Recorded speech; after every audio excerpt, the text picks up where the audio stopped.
গুলি নির্দেশ মতো উত্তর দাও। এখানে রয়েছে এমসিকিউ, 3টি এমসিকিউ রয়েছে।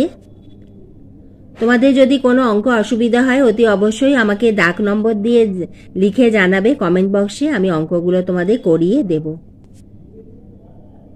এবং তোমাদের অঙ্কে যে শূন্যস্থান পূরণ আসে সেগুলো অনেক সময় আমাদের উপপাদ্য থেকে আসে, অথবা যে লাইনগুলো থাকবে সেগুলো তোমাদের বইয়ের অঙ্কের আগে যে তোমাদের বোঝানো থাকে বা নিজে করো যেগুলো থাকে, সেখানে দেখবে তোমাদের যে কোনো অধ্যায় শুরুর আগে তোমাদের বইতে যেগুলো রয়েছে গণিত প্রকাশ বইতে, সেখান থেকেই তোমাদের এসে থাকে। যেগুলো ধরো একটু মোটা করে কালো অক্ষরে লেখা রয়েছে সেখান থেকেই কিন্তু তোমাদের শূন্যস্থান পূরণ অথবা সত্য মিথ্যা এসে থাকে।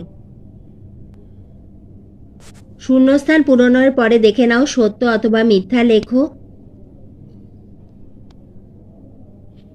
2 দাগে নিম্নলিখিত প্রশ্নগুলির উত্তর দাও। 2 মার্কসের অঙ্ক এগুলো, প্রশ্নমান 2 এর অঙ্ক।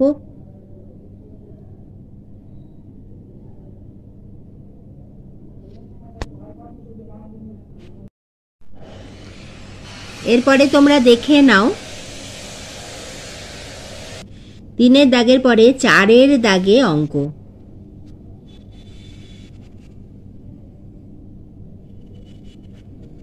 অংশীদারি কারবার থেকে অঙ্ক দেওয়া হয়েছে এখানে।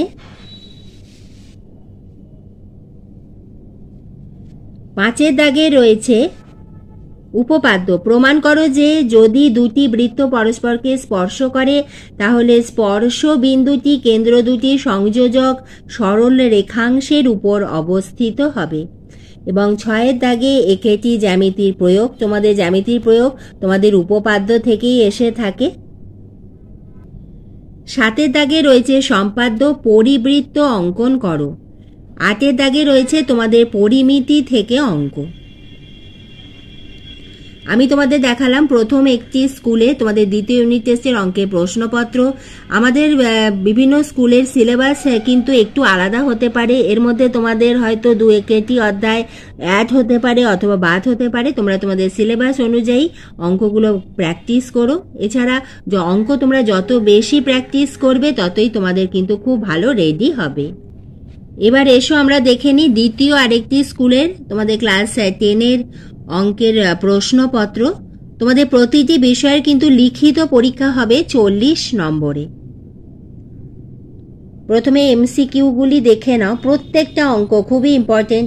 এই অঙ্কগুলো তোমরা প্র্যাকটিস করো। যদি দেখো যে কোনোটা অসুবিধা হচ্ছে তাহলে বুঝবে যে সেই অধ্যায়টা তোমাকে আরো ভালোভাবে করতে হবে।